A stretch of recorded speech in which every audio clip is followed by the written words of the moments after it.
Welcome, my name is Matteo and I have been a professional hypnotist for quite a few years at this point and have been using hypnosis in different contexts like coaching, therapy, sales, some other aspects, stage and street hypnosis also. I just wanted to test the ChatGPT AI to see if it could generate actual language patterns or kind of phrases a human could say to hypnotize somebody else, and let's see what we can find with this. So for example, when I have been discussing with the AI, I found out in the chat that it was better to give much more precise context and comparisons and examples so that it really understands what you are talking about and what you want. So for example, one phrase I gave was write me a hypnotic induction in Milton Erickson's style, because it is one of the most famous hypnotists of all time, to treat anxiety disorder. When I just tried basic induction, it is just giving me some process like that, which is not really what I want. What I wanted is an actual script I could say to somebody. So let's see what it gives me this time by writing this. Close your eyes and take a deep breath, obviously, in through your nose and out through your mouth. That is definitely one of those that Erickson could say. As you breathe, imagine yourself in a peaceful place. It can be a beach, a forest. Yeah, very good. As you picture yourself in this beautiful place, as you picture yourself, it is pacing and leading, taking back Erickson's language. Allow yourself, permissive language again, to become, transformative verb.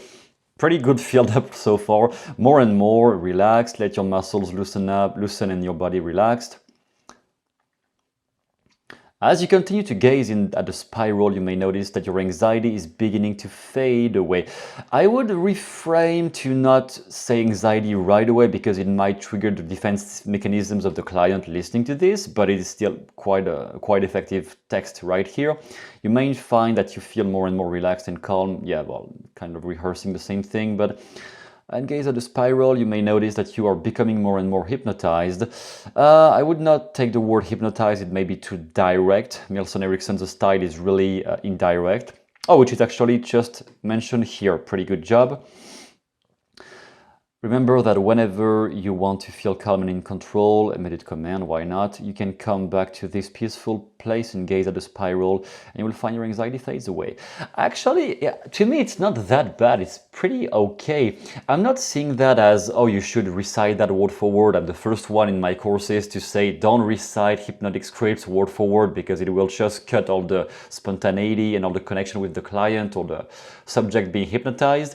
But I think it is pretty decent to get inspiration, specifically if you are dealing with a client and you don't really know what to say, or you have had a first encounter with your client and you will have to see him again and you don't have a clue what to say.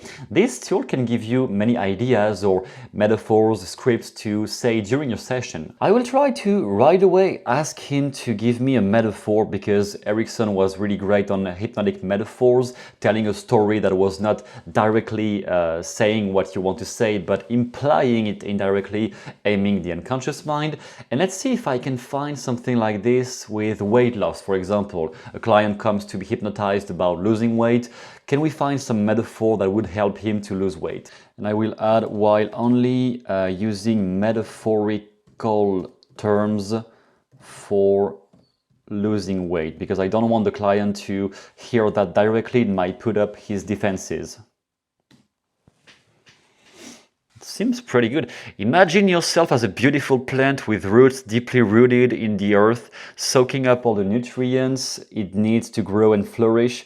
It's pretty good. Just as this plant sheds its leaves to make room for new growth, you can too shed the excess weight.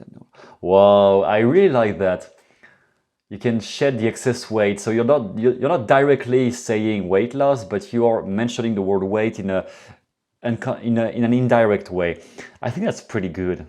Becoming lighter and more vibrant, that's a great metaphoric term to explain losing weight and being more healthy. I think that's pretty good, actually. And the great thing about this AI is that then you can just retake some of the words or some concepts they have mentioned, and you can make it elaborate.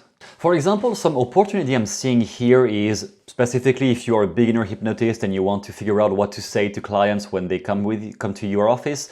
Definitely, you can use that to generate ideas of what you could say during the session, or better sharpen your metaphoric thinking, like whatever you want to talk about some topic in a metaphorical way, which is what hypnosis is mostly about when you deal with clients in sessions. You can just generate ideas and then create your own stories. So don't recite that word for word, but take ideas from that and then generate your own stories based on what they gave you. Or for example, if you are selling meditation tracks, for example, or creating meditation or hypnosis tracks for your clients or people you want to help with dealing with weight loss, stress, anxiety, all of that, you may just use that and record yourself while reading some of the phrases they give you, and it can cut time. It can help you save time in creating those tracks. For example, if you're a professional who have to create many of them as fast as possible, it's definitely of some use. One last thing I wanted to try with this tool is when you are learning a topic, because many of the people who have been watching me over the years, they want to learn about NLP, they want to learn about hypnosis, but they are being overwhelmed with the quantity of information and they really don't know how to summarize and break down into simple points. So for example here, if we take a topic like how to use, let's say, self-hypnosis for weight loss, because hypnosis for weight loss is going to, I think, generate more ideas on how do you deal with that when you are the hypnotist. I would like, for example, to give ideas to a client who by himself wants to deal with it. Or if you are a beginner yourself and you want to learn about it, for example, to lose weight. I don't think this one is that great because it just gave me basic weight loss tips. It didn't really include the actual self-hypnosis that I could have invented myself, for example, or any competent hypnotist. Or let's say, how would Milton Erickson do to lose weight, for example? If he can give me an answer to this one, this hypnotherapist would likely use a combination of hypnosis and behavioral therapy to help someone lose weight. Here are some steps he might make. Understand the person's reasons. Ah, it's pretty good. Okay, some of it is just general basic knowledge, but some ideas are interesting to follow through. So as a conclusion, what I'm seeing here is that it can be a great tool to learn something new, to learn a new topic you're not quite knowledgeable about. You can just always break down, ask a first question, or say, write me a paragraph about this, about that, about hypnosis, about anything, and then you just underline in your head, not on the screen, underline every term that seems too general or too abstract, and you say to the AI, clarify this term or give me more explanations or examples and details for this term. Like if I see right here healthy eating and I'm like, oh, I don't know what healthy eating is, you could write, for example, give me 10 examples of healthy eating. And in that way, you just better clarify and break down all the things that you are not knowledgeable about.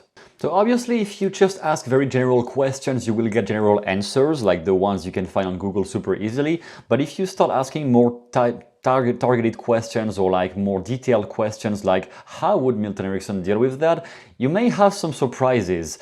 Like those ones are not insanely great, they are okay. So I think one or two are pretty good and the other are kind of general basic knowledge. But I think it is a pretty interesting tool to use to better shape your knowledge and develop skills for yourself.